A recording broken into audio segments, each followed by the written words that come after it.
or the budget consequences of the crisis for almost everyone are very severe. OK.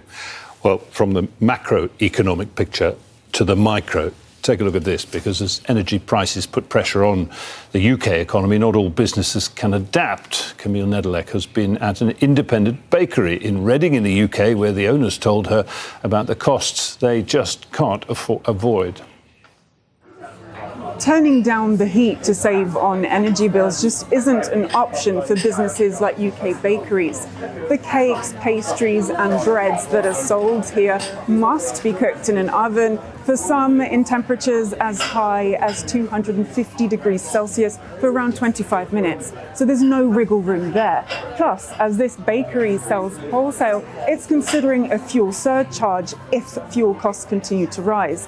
And then there's rising costs of ingredients. All of that is putting pressure on UK bakeries struggling to deal with the fallout of the Iran war. And there's only so much extra cost that we can incur as a business, and there's only so much cost we can transfer onto the customer before the product becomes too expensive. So it's very concerning, it's very unpredictable. Those are the two things you don't want to hear in business. We really want predictability and good future prospects. And ultimately, there's a concern that we get priced out of the market by the price we have to charge, and the customer not willing to pay for the product.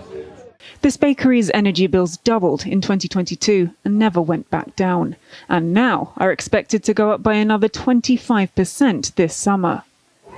Profit margins for bakeries are thin to begin with, meaning that rising costs don't just eat into profits, they're existential.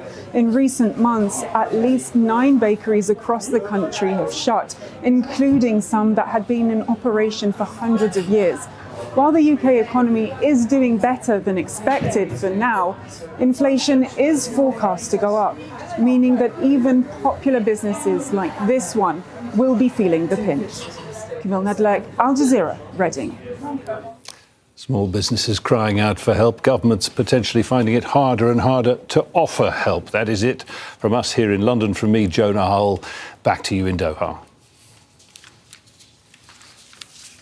There's an Ebola outbreak